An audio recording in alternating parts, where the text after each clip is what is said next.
की पहली बड़ी खबर आपके सामने रखने जा रहे हैं। कौन सी है खबर? देखिए, कांग्रेस नेता राहुल गांधी आज संसद मार्ग थाने के बाहर धरने पर बैठे हुए हैं। वो जंतर मंतर पर सीजेपी यानी कि कॉकरोच जनता पार्टी के प्रदर्शन के दौरान पैलेट गन से घायल हुए छात्र साहिल के मामले में एफआईआर दायर करने की मांग कर रहे हैं। राहुल गांधी का कहना है कि जब तक एफआईआर दायर नहीं होगी वो थाने के बाहर से नहीं हटेंगे। उधर पुलिस और सरकार का कहना है कि इस मामले में सुप्रीम कोर्ट ने पहले ही एक उच्च स्तरीय कमेटी बना दी है। इस बीच बीजेपी ने कहा है कि राहुल गांधी को कानून में विश्वास नहीं है और वो थाने के बाहर धरने पर बैठकर सियासत कर रहे हैं।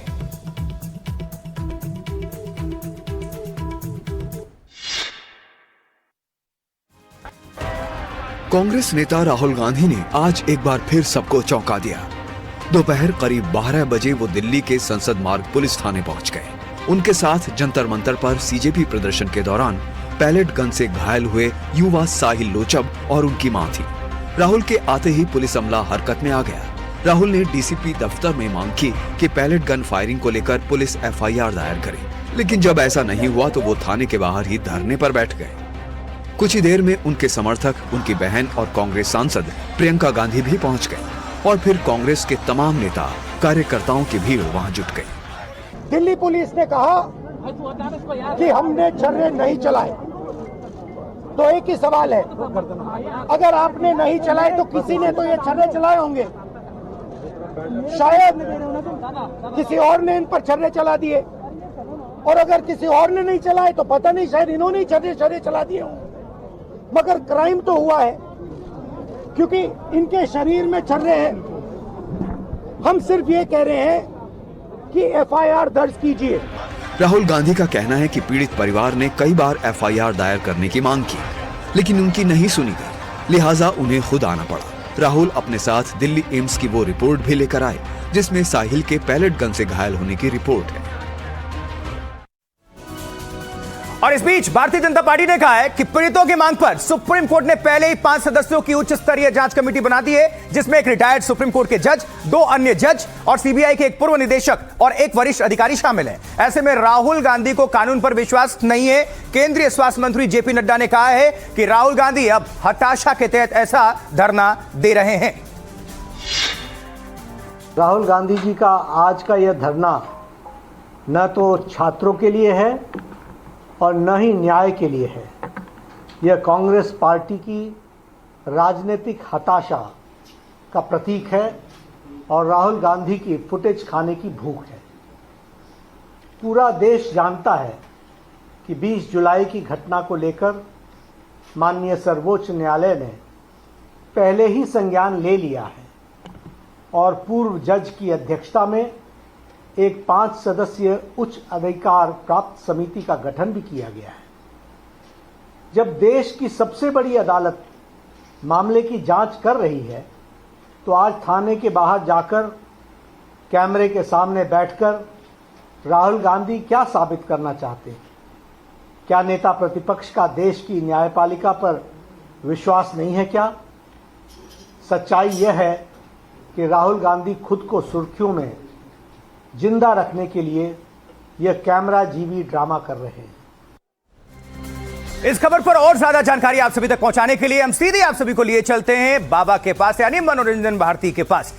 बाबा, हर कदम सियासत में फूंक फूंक कर रखा जाता है और हर कदम के मायने होते हैं। राहुल गांधी जो कर रहे हैं, अब भारतीय जनता पार्टी घेर रही है उनको, इधर राहुल गांधी घेर रहे हैं, लेकिन सुप्रीम कोर्ट ने अगर पहले से निर्देश दिए हुए हैं तो इस कदम के मायने किस तरह से देखे जा रहे हैं सियासत में?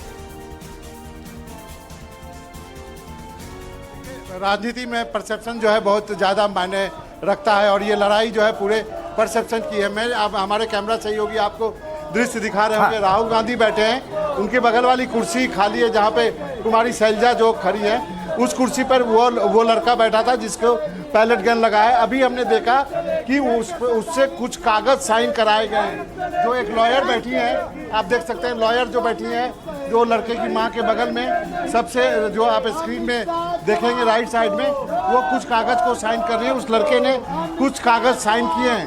इसका मतलब लगता है वो लॉयर जो है, आप देखिए उठ के जा रही हैं अंदर, डीसीपी साहब के कमरे में जाएंगी और इसका मतलब कुछ ना कुछ बात बनी है जो कि आधिकारिक रूप से हमें नहीं बताया गया है।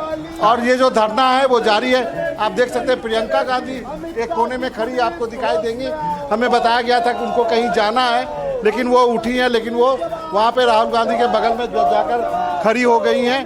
वो अभी फिलहाल नहीं जा रही हैं। तो मुझे लगता है कुछ न कुछ बात बनी है इस धरने को हटाने के लिए। पुलिस के साथ दिक्कत ये है कि आप कहीं और धरना करेंगे तो आपको थाने में लाया जाएगा, लेकिन आप थाने में ही धरने पे बैठ जाएंगे तो कहाँ लेके जाएगी पुलिस। तो वो एक अजीब सी स्थिति बन गई है। और यहाँ पे कुछ लोग हैं जो कि देखिए इस तरह के पोस्टर्स लिए हुए हैं। एक पोस्टर में वो लड़का भी दिखाई दे रहा है जिसको कि ये देखिए सब याद रखा जाएगा।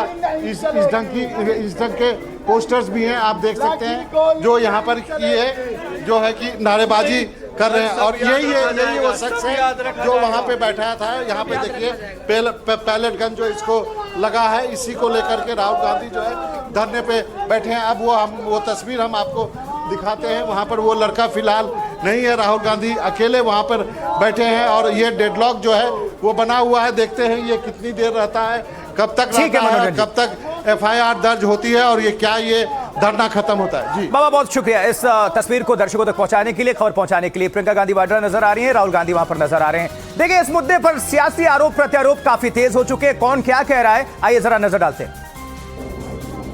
FIR दर्ज कीजिए। हिंदुस्तान का एक युवा है, उनकी मम्मी यहाँ पे ज्योति खड़ी है, उनके पिता दीपक है, साहिल है ये, और हम सिर्फ ये कह रहे हैं कि प्लीज FIR दर्ज कीजिए। जा रहा है कि देखिए ऊपर से ऑर्डर आया, FIR नहीं हो सकता है। सिंपल सी बात है, जब तक FIR नहीं होगा तब तक हम यहां से नहीं हिलने वाले हैं। पुलिस सूत्रों से जो जानकारी मिली है कि जिस घटना का वो संदर्भ दे रहे हैं उसकी शिकायत लीक हो चुकी है, वो जांच का विषय है।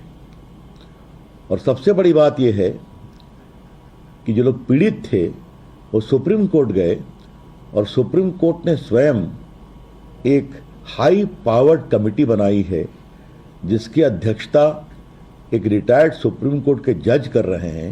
राहुल गांधी जी आए हैं आंदोलन करने के लिए, छात्रों और छात्राओं के लिए। उनकी तरफ से जो मांगे किए जा रहे हैं कि FIR को दर्ज करना चाहिए, ये मौका नहीं दिया जाता है। पुलिस ने यह तानाशाही की रास्ता अपना रही, इसलिए राहुल गांधी जी के विरोध आंदोलन छिड़े, आंदोलन में साथ देने के लिए आए हैं। आपको नियम कानून का कोई सम्मान नहीं करना राहुल गांधी। जो आपके मन में आएगा तो बस जहां जाके धरने पर बैठ जाएंगे और अराजकता फैलाना शुरू करेंगे। हमारी आशंका है और आरोप दोनों है कि वंदे मातरम पर जो कांग्रेस पार्टी ने स्टैंड लिया उसमें कांग्रेस पार्टी फंस गई है और देश के सामने यह संदेश चला गया है कि कांग्रेस पार्टी जो 37 में थी मुस्लिम परस्ती के दबाव में, वही है 2026 में। चार के अलाम में बढ़ते हैं आगे। अगली खबर अब आपके सामने हम रखते हैं, क्योंकि वंदे मातरम गाने को लेकर भी कांग्रेस और बीजेपी में ठनी हुई है। देखिए, कांग्रेस वंदे मातरम के 2 छंदी गाने पर अड़ी हुई है और अब इस मुद्दे पर शर्मिला टैगोर ने भी कांग्रेस से सहमति जताई है। शर्मिला टैगोर ने कहा कि जो लोग एक ही ईश्वर को मानते हैं उनके लिए वंदे मातरम के बाकी छंद गाना मुमकिन नहीं होगा। इस पर बीजेपी सांसद और अभिनेत्री कंगना रनौत ने कहा है कि लोगों को हिंदू मुस्लिम की मानसिकता से बाहर आ जाना चाहिए। कंगना ने कहा है कि वंदे मातरम एक धार्मिक पाठ के बजाय भारत की आजादी की लड़ाई का प्रतीक है। तो शर्मिला टैगोर की एंट्री हुई, उधर कंगना ने फिर उनको जवाब दिया है। वो जो एक रिलीजन में विश्वास करते हैं उनके लिए मुश्किल है कहना कि वंदे काली, वंदे दुर्गा, वंदे, मुश्किल है। वंदे मातरम गाने को लेकर विवाद पहले ही कम नहीं था कि अब अभिनेत्री शर्मिला टैगोर भी उसमें शामिल हो गई है। शर्मिला टैगोर ने अपनी इंस्टाग्राम स्टोरी में सुझाव दिया कि वंदे मातरम को 2 छंदों तक ही सीमित रखा जाए, क्योंकि बाकी छंदों में एक से अधिक ईश्वरों की वंदना का जिक्र है जो सबके लिए बोलना मुश्किल है। शर्मिला का इशारा मुस्लिमों की ओर था जो एक ही खुदा में विश्वास रखते हैं, लेकिन उनकी इस बात पर बीजेपी सांसद कंगना रनौत ने उनके खिलाफ भी मोर्चा खोल दिया। कहा कि लोगों को हिंदू मुस्लिम की मानसिकता से बाहर आना चाहिए। कंगना रनौत ने कहा कि वो वंदे मातरम को लेकर शर्मिला टैगोर की व्याख्या से सहमत नहीं थी। कला से जुड़े कार्यों में अक्सर प्रतीकों का इस्तेमाल होता है और उन्हें धार्मिक पाठ की तरह नहीं पढ़ा जाना चाहिए। कंगना ने वंदे मातरम के कलात्मक और ऐतिहासिक महत्व पर जोर देते हुए कहा कि वो एक धार्मिक पाठ के बजाय भारत की आजादी की लड़ाई का प्रतीक है। और आइए अब आपको सुनवाते हैं वंदे मातरम के मुद्दे पर अभिनेत्री शर्मिला टैगोर का पूरा वो बयान। मेरा पॉइंट ऑफ व्यू है कि यहाँ पे काफ़ी रिलीजन के लोग रहते हैं, मजहब के लोग रहते हैं जो एक गॉड में विश्वास करते हैं, single God, not many God's. और वंदे मातरम के जो स्टैंजा है वो वंदना करते हैं मेनी गॉड्स। आप पढ़ेंगे उसको तो आपको पता चलेगा, उसमें all the gods are mentioned by name. तो वो जो एक रिलीजन में विश्वास करते हैं उनके लिए मुश्किल है कहना कि वंदे काली, वंदे दुर्गा, वंदे, मुश्किल है। तो इसीलिए अगर इंडिया में जितने रिलीजन के लोग हैं उसको अगर हम इकट्ठा साथ लेके चले तो पहला 2 स्टैंजा इज वेरी गुड। तो ये जो वंदे मातरम की लड़ाई है सितारों तक आई है, कौन क्या कह रहा है जरा नजर डालिए। शर्मिला टैगोर अभिनेत्री, सभी धर्मों को साथ लेकर चलना चाहिए, वंदे मातरम के शुरुआती 2 छंद ही काफी हैं, ये कह रही है शर्मिला टैगोर। कई लोग केवल एक ईश्वर में विश्वास करते हैं, बाद के छंदों में देवी देवताओं का जिक्र है, वंदे काली, वंदे दुर्गा कहना कठिन होता है। अब कंगना रनौत वो क्या कह रही है, कैसे जवाब दिया? तो अभिनेत्री और सांसद वंदे मातरम पर शर्मिला टैगोर के विचारों से हैरान, गीत को धार्मिक दृष्टिकोण से नहीं देखना चाहिए। गीत और कविता पर शर्मिला टैगोर की सोच सीमित है। वंदे मातरम हमारे स्वतंत्रता संग्राम की भावना है, प्रतीक है। महान गीत को धार्मिक रीति तक कैसे सीमित कर सकते हैं, ये कंगना रनौत का जवाब था। और अब आगे बढ़ते हुए इस वक्त शाम 4 बजे की 4 बड़ी खबर कौन कौन सी है, कहां से, आइए नजर डालते हैं। 4 बड़ी खबर, बिग न्यूज। जंतर मंतर प्रदर्शन पर आरएसएस का बड़ा बयान, सिस्टम के फेलियर से उपजा आक्रोश, पॉजिटिव सोच से निकलेगा समाधान। वंदे मातरम विवाद के बीच गृह मंत्री अमित शाह का बयान, आजादी के बाद भी वंदे मातरम को उसके स्वरूप में नहीं अपनाया गया, हमारी सरकार ने पूरा गीत गाने के फैसले को लिया है। केएसयू की ब्लैक फ्लैग बाइक रैली के दौरान हुई हिंसा पर मेघालय पुलिस का एक्शन, पुलिस ने दर्ज की 15 एफआईआर, हिंसा में 31 गाड़ियों में हुई थी तोड़फोड़, कई गाड़ियां जला दी गई थी। उधर झारखंड जेपीएससी परीक्षा में गड़बड़ी की सीबीआई जांच की मांग, सुप्रीम कोर्ट में 24 अगस्त को होगी सुनवाई, सामाजिक कार्यकर्ता हरिशरण देवगन ने सुप्रीम कोर्ट में दाखिल की है जनहित याचिका। आगे बढ़ते हुए इस वक्त अगली बड़ी खबर आपके सामने रख देते हैं। मुख्यमंत्री उत्तर प्रदेश योगी आदित्यनाथ कह रहे हैं, कल्याण सिंह ने आज अखिलेश यादव पर तीखा हमला बोलते हुए कहा है, कल्याण सिंह वाले मामले पर कहा है कि पीएडी में जो पीडीए में जो परिभाषा है पी की वो बदल गई है और इसको बदलकर एक दिन वो पाकिस्तान कर देंगे। पूर्व मुख्यमंत्री कल्याण सिंह की पुण्यतिथि पर आयोजित कार्यक्रम में मुख्यमंत्री योगी आदित्यनाथ ने कहा है कि गिरगिट की तरह रंग बदलने वाले लोग कभी पी की परिभाषा पिछड़ा बताते हैं तो कभी पंडित, और कभी ना कभी ये पी की परिभाषा पाकिस्तान बता देंगे। ये ऐसे विष हैं जो जिस पेड़ पर चढ़ेंगे उसे ही सुखा देंगे। गिरगिट की तरह रंग बदलने वाले लोग कैसे परिभाषा करते हैं, पी की परिभाषा पहले पिछड़े से, फिर पी की परिभाषा पंडित से, और आप देखना एक दिन वे पी की परिभाषा पाकिस्तान से भी कर देंगे।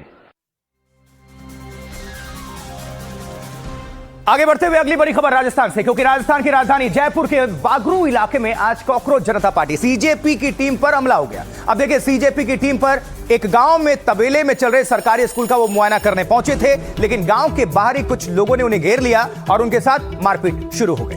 इस मारपीट में सीजेपी के सदस्यों को चोट पहुंची है, उनकी गाड़ियों के शीशे चकनाचूर कर दिए गए हैं। और वहीं सीजेपी ने इसके लिए भारतीय जनता पार्टी पर आरोप लगाया है और आरोप लगाते हुए राजस्थान के शिक्षा मंत्री मदन दिलावर का इस्तीफा मांगा है सीजेपी ने।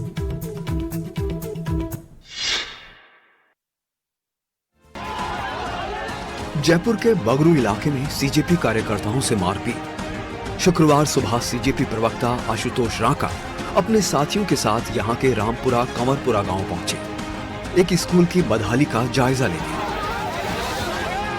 बताया जा रहा है कि ये स्कूल एक तबेले में चल रहा है, लेकिन सीजेपी की टीम को कुछ लोगों ने गांव के बाहर ही घेर लिया, स्कूल तक पहुंचने ही नहीं दिया।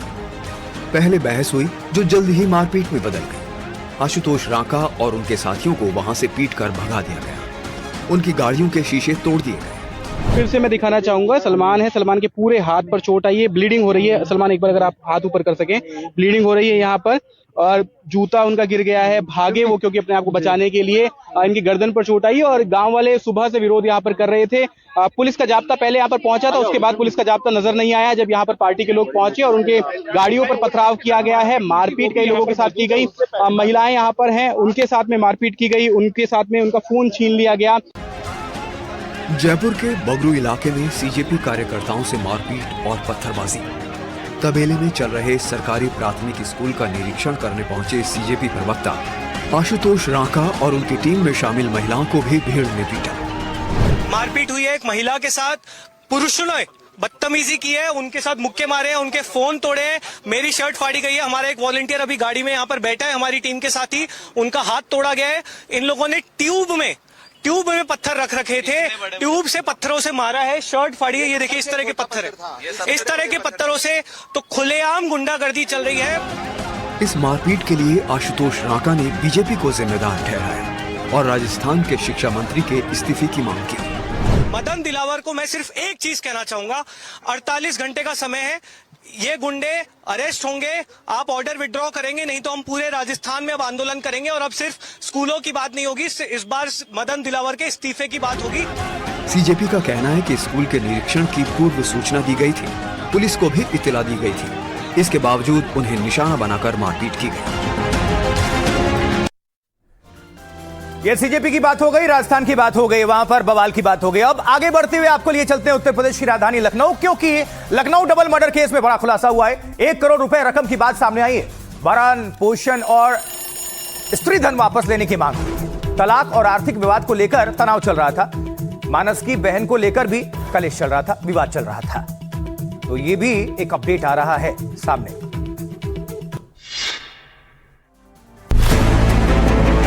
पुलिस के हाथ लगे कानूनी दस्तावेजों ने इस केस की परतें उधेड़नी शुरू कर दी हैं। सूत्रों के मुताबिक मानस और दिव्या के बीच दरार सिर्फ कड़वाहट तक सीमित नहीं थी। तलाक की अर्जी के साथ दिव्या की तरफ से भरण पोषण और स्त्री धन के नाम पर करीब 1 करोड़ रुपए के मुआवजे की मांग की गई थी। 2 दिन पहले ही कोर्ट में इस केस की अहम तारीख थी और ऐसा दावा किया जा रहा है कि यहीं से ये विवाद खौफनाक मोड़ पर पहुंच गया। लेकिन कहानी सिर्फ पैसों पर खत्म नहीं होती। जांच में एक और कड़वा सच सामने आया है। सूत्रों के मुताबिक मानस की बहन तुलिका मानसिक रूप से कमजोर थी। सूत्रों का दावा है कि दिव्या कभी नहीं चाहती थी कि मानस अपनी बहन तुलिका की जिम्मेदारी जिंदगी भर उठाए। दोनों की फैमिली आगे क्यों नहीं बढ़ पा रही थी? दिव्या इसका जिम्मेदार तुलिका की हालत और मानस के रवैये को मानती थी। इस बात को लेकर घर में आए दिन कलेश होता रहता था।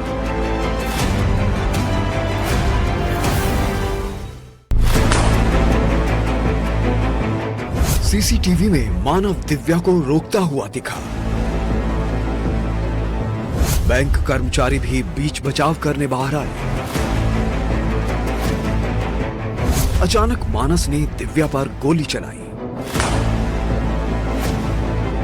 फायरिंग के बाद मौके पर मचा हड़कंप। वीडियो में साफ नजर आता है कि दिव्या मिश्रा तेजी से दफ्तर के अंदर जाने के लिए आगे बढ़ रही होती है, जबकि मानस उसे रोकने का प्रयास करता है। दोनों के बीच तीखी बहस हो रही है। शोर सुनकर पास के बैंक कर्मचारी भी बीच बचाव के लिए बाहर आ जाते हैं। अचानक मानस पिस्टल निकालता है और पॉइंट ब्लैंक सीधे दिव्या पर गोली चला देता है। गोली चलते ही मौके पर हड़कंप मच जाता है। बैंक कर्मचारी और राहगीर जान बचाकर भागने लगते हैं। इस गोलीकांड के बाद मानस मौके से फरार हो जाता है, जबकि दिव्या की अस्पताल में मौत हो जाती है। बाद में मानस ने अपनी बहन को गोली मारकर खुद भी सुसाइड कर लिया। लेकिन अब पुलिस इस पूरे मामले की तह तक जाने में जुटी है।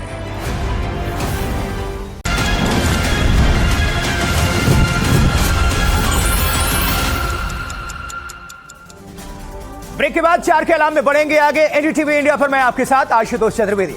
देखिए, डीसीपी से मिले राहुल गांधी और प्रियंका गांधी वाड्रा। राहुल प्रियंका ने डीसीपी के साथ बैठक की है और वकील के साथ अंदर पहुंचे थे राहुल और प्रियंका। तो डीसीपी से मुलाकात हुई, मुलाकात के बाद अब बाहर आकर बैठे हैं। पायलट गन मामले में एफआईआर पर अड़े हैं राहुल गांधी। तो ये खबर दिल्ली से, जहां डीसीपी के साथ राहुल गांधी की बैठक हुई, वो खत्म हो गई। अब राहुल गांधी वापस आकर धरने पर बैठ गए हैं, जो तस्वीरें आप देख रहे हैं। तो राहुल गांधी और उनके साथ उनकी बहन कांग्रेस महासचिव प्रियंका गांधी वाड्रा भी मौजूद हैं। डीसीपी से मिले हैं राहुल और प्रियंका और वहीं बैठकर खा भी रहे हैं। ये तस्वीर देखिए, जिस शख्स को पायलट गन लगने का दावा हुआ वो भी वहां पर बैठा की मां के साथ, और राहुल गांधी वहां पर बैठे हुए, साथ ही वहां पर हल्का फुल्का स्नैक्स भी चल रहा है। शैलजा भी पीछे नजर आ रही है, कांग्रेस लीडर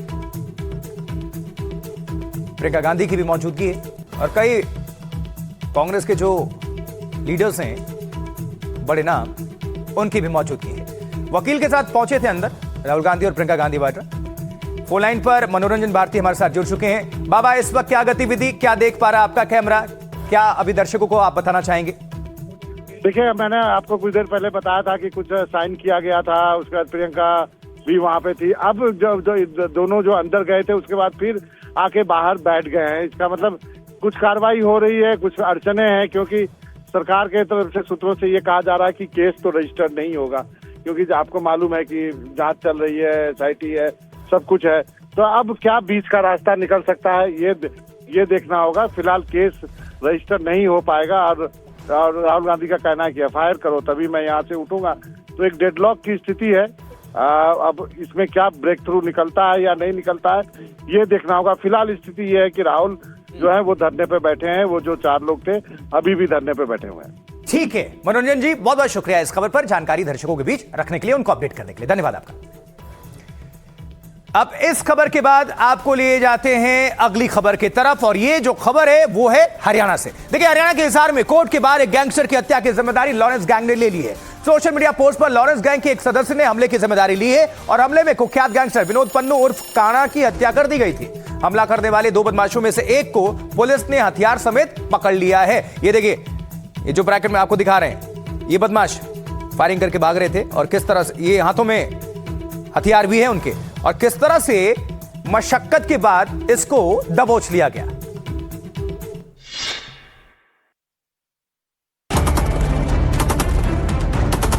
हरियाणा के हिसार की जिला कोर्ट में गुरुवार दोपहर अफरा तफरी मच गई। कोर्ट में सुनवाई के बाद गैंगस्टर विनोद पन्नू उर्फ काणा अपने साथियों के साथ बाहर निकल ही रहा था कि उस पर हमला हो गया। ताक में बैठे 2 हमलावरों ने कोर्ट के गेट के बाहर पन्नू पर हमला किया और करीब 10 राउंड गोलियां चलाई। वहां मौजूद लोग और वकील अपनी जान बचाने के लिए इधर उधर भागे। पूरी वारदात कोर्ट के सीसीटीवी कैमरों में कैद हो गई। हमले में गैंगस्टर विनोद पन्नू की मौत हो गई। उसे बचाने की कोशिश में उसके 2 साथी घायल हो गए। वहां मौजूद पुलिस ने हमलावरों में से एक को हथियार समेत पकड़ लिया। घटना के बाद भारी पुलिस बल को मौके पर तैनात कर दिया गया और इलाके को सील कर दिया गया। मारे गए गैंगस्टर पन्नू के खिलाफ हत्या की कोशिश समेत 31 आपराधिक केस थे।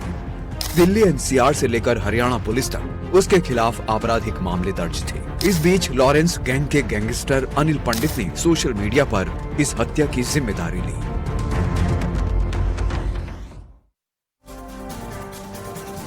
देखिए, हिसार में गैंगस्टर विनोद पन्नू उर्फ काणा की हत्या की जिम्मेदारी लॉरेंस गैंग के अनिल पंडित के सोशल मीडिया पोस्ट में ली गई है। हिमांशु नाम के गैंगस्टर ने जिम्मेदारी ली है और एनडीटीवी हालांकि इस वीडियो और ऑडियो की पुष्टि नहीं करता है। राम राम भाई सारे ने, मैं हिमांशु सोनीपत लॉरेंस बिश्नोई गैंग से। कल ये जो हिसार कोर्ट में मर्डर हुआ है विनोद पन्नू उर्फ काणा, ये मन्ना कराया है और ये मेरे बड़े भाई रोहित सोनीपत, भाई अनिल पंडित और भाई हरमन संधू के कहने पे किया है।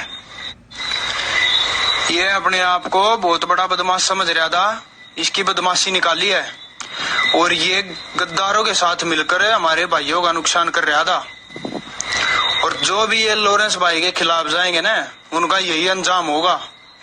चाहे वो कहीं भी हो, कहीं से भी हो, और कहीं बैठा हो, देश के विदेश के कहीं किसी कोने में भी बैठा हो, उसका यही अंजाम होगा।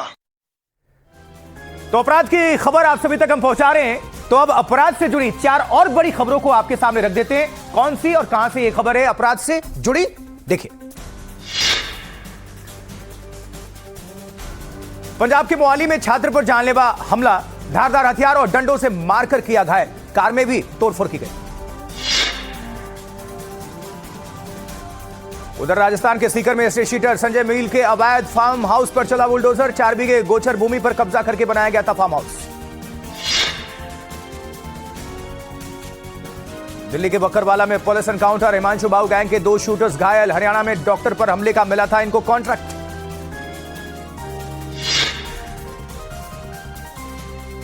उत्तर प्रदेश के शाहजहांपुर में गौरव हत्याकांड के मुख्य आरोपी के घर पर चल गया प्रशासन का बुलडोजर, अवैध निर्माण को ध्वस्त किया गया। और अब अगली बड़ी खबर, जंतर मंतर प्रोटेस्ट पर आरएसएस का बयान, सिस्टम की कमियों से हुआ प्रोटेस्ट, सरकार को कड़े कदम उठाने होंगे, समाज को भी जागरूक होना होगा, युवाओं की चिंता पर भी विचार करना होगा। ये आरएसएस की तरफ से बड़ा बयान सामने आया है जंतर मंतर प्रोटेस्ट को लेकर। यह आरएसएस का बयान जहां कहा गया है कि सिस्टम की कमियों से प्रोटेस्ट हुआ, सरकार को कड़े कदम उठाने होंगे, समाज को भी जागरूक होना होगा और युवाओं की चिंता पर भी विचार करना होगा। Jantar Mantar happened mostly what we thought is some failures in the system that we have discussed. When we failure in the, for example, the whole failure in the system. So Sangh and our all inspired organization wants the systems to run in a good way. So to do that, government has to take some steps and also society has to be awakened. आगे बढ़ते हुए अब आपको लिए चलते हैं तेलंगाना। वहां से यह खबर है, तेलंगाना की राजधानी हैदराबाद से एक दिल को दहला देने वाली वारदात सामने आई है। यहां पर एक एस्टन मार्टिन कार की टक्कर से 26 साल की एक महिला की जिंदगी खत्म हो गई। आरोप है कि कार राज्यसभा सांसद लिंगम नेनी रमेश के 21 वर्षीय बेटे लिंगम नेनी संजूश की है और वही इसको चला भी रहे थे। अब लापरवाही और तेज रफ्तार के कारण यह हादसा हुआ है। पूरी खबर।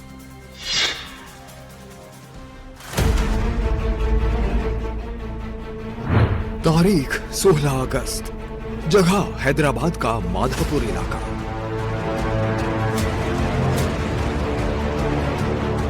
एक मॉल में काम करने वाली 26 साल की भारतीय मुखी सड़क पार कर रही थी, लेकिन उसे क्या पता था कि सामने से मौत बनकर आ रही है करोड़ों की एस्टन मार्टिन कार। आरोप है कि जनसेना पार्टी के राज्यसभा सांसद लिंगम नेनी रमेश का 21 साल का बेटा लिंगम नेनी संजूश गाड़ी चला रहा था। हादसा इतना खौफनाक था कि भारतीय खून से लथपथ होकर सड़क पर गिर पड़ी। आनन फानन में उसे उसी लग्जरी कार से जुबली हिल्स के अपोलो अस्पताल ले जाया गया, लेकिन डॉक्टर्स ने उसे मृत घोषित कर दिया। एफआईआर के मुताबिक जिस दौरान भारती को कार ने टक्कर मारी तो वो तेज रफ्तार में थी और लापरवाही से चलाई जा रही थी। साथ ही मामले में दर्ज एफआईआर से पता चलता है कि यह हादसा उस वक्त हुआ जब भारती और उनकी साथी पूजा दोपहर में लंच के लिए गई थी। लंच के बाद जब वो वापस लौट रही थी तो मॉल के सामने सड़क पार करने के दौरान भारती तेज रफ्तार कार की चपेट में आ गई। और इस मामले में अभी तक का अपडेट क्या है, आइए आपको बता देते हैं। देखिए, सबसे पहले इस मामले को लेकर पुलिस ने केस तो दर्ज कर लिया है और पुलिस के मुताबिक आरोपी को नोटिस दिया जा चुका है।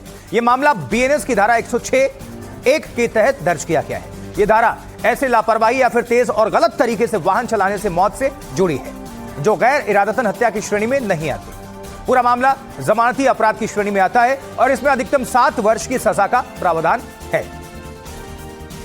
और इस पूरी खबर पर ज्यादा जानकारी दे रहे हैं हमारे संवाददाता आशीष। 16 तारीख की घटना पर एक एफआईआर दर्ज हुई है और उस एफआईआर ने कई सवाल खड़े किए हैं। एफआईआर ये कि एक सड़क दुर्घटना होती है, यहाँ से पास में ही इनऑर्बिट मॉल है, काफ़ी पॉश एरिया है, वो वहाँ पर एक Aston Martin, luxury Aston Martin car एक लड़की को, एक सेल्स गर्ल को धक्का मारती है। उस धक्के से, उस एक्सीडेंट से उस लड़की की मौत हो जाती है और मौत के बाद जिस स्टोर में वो लड़की काम करती थी, पास के ही मॉल में जिस स्टोर में वो काम करती थी, उस मॉल के मैनेजर के कंप्लेंट के आधार पर एफआईआर दर्ज की गई है। एफआईआर में नाम जो है, जो ड्राइवर एस्टन मार्टिन का था, वो और कोई नहीं, जनसेना के राज्यसभा सांसद लिंगम नेनी रमेश का बेटा है। सुयूष नाम है उसका, 21 साल का है, मृतिका 26 साल की है। और उसके बाद पुलिस ने एफआईआर दर्ज किया है। बीएनएस के प्रोविजंस के तहत एफआईआर दर्ज करने के बाद पुलिस ने उसको नोटिस सर्व किया है और उसकी अरेस्टिंग अभी तक नहीं हुई है, उसकी गिरफ्तारी अभी तक नहीं हुई। और इसी ने इस पूरे एक्सीडेंट के ऊपर और इस एक्सीडेंट की इन्वेस्टिगेशन के ऊपर सवाल खड़े कर दिए हैं कि आखिर क्यों एक हाई प्रोफाइल व्यक्ति के बेटे को, जो कि एक लग्जरी कार चला रहा था, और सेक्शंस भी ये कहते हैं कि रैश और नेग्लिजेंस ड्राइविंग के सेक्शंस हैं, उसको सिर्फ नोटिस देकर छोड़ दिया गया। अभी तक उसकी गिरफ्तारी क्यों नहीं हुई है? ये जो एस्टन मार्टिन कार है साधारण नहीं है। इस हादसे में शामिल इस एस्टन मार्टिन कार की खासियत क्या है जरा समझ लीजिए। करोड़ों की कीमत है इसकी। देखिए, हादसे में शामिल थी एस्टन मार्टिन DBX 707। ये British luxury car company Aston Martin की सबसे ज्यादा परफॉर्मेंस कैपेबिलिटी वाली SUV में से एक कार है। भारत में लॉन्च के समय DBX 707 की एक्स शोरूम कीमत करीब 4 करोड़ 63 लाख रुपए थी। जी, इस कीमत के चलते ये देश में बिकने वाली महंगी SUVs में शामिल रही है। और कंपनी के दावे के मुताबिक DBX 707 सिर्फ 3.3 सेकंड में 0 से 100 किलोमीटर प्रति घंटे की रफ्तार पकड़ लेती है। मतलब हवा से बातें करती है ये सिर्फ 3.3 सेकंड में। इसकी अधिकतम रफ्तार करीब 310 किलोमीटर प्रति घंटा बताई गई है। आगे बढ़ते हैं और अब राजनीति की खबरें। पॉलिटिकल क्या अभी हैपनिंग है, क्या राजनीति में चल रहा है, कौन सी वो बड़ी खबरें हैं जो आप सभी तक पहुंचाना जरूरी है। आइए देखते हैं 4 खबरें। सीएम योगी ने अखिलेश पर हमला किया है। समाजवादी पार्टी के अध्यक्ष पर, अखिलेश यादव पर। गिरगिट की तरह रंग बदलते हैं, पी की परिभाषा भी इन्होंने बदल दी। वहीं राहुल गांधी के धरने पर बीजेपी ने तंज किया है। रविशंकर प्रसाद ने कहा, वंदे मातरम से ध्यान भटकाने की कोशिश चल रही है, राहुल नियमों का सम्मान नहीं करते। जबकि हिमाचल विधानसभा के सत्र की शुरुआत में वंदे मातरम ना गाने पर हंगामा हुआ है। भारतीय जनता पार्टी विधायकों ने विरोध प्रकट किया है। जयपुर में आज फिर से सड़कों पर उतरी है कांग्रेस। शिक्षा व्यवस्था और बिना अनुमति स्कूल में एंट्री के फैसले का विरोध हो रहा है।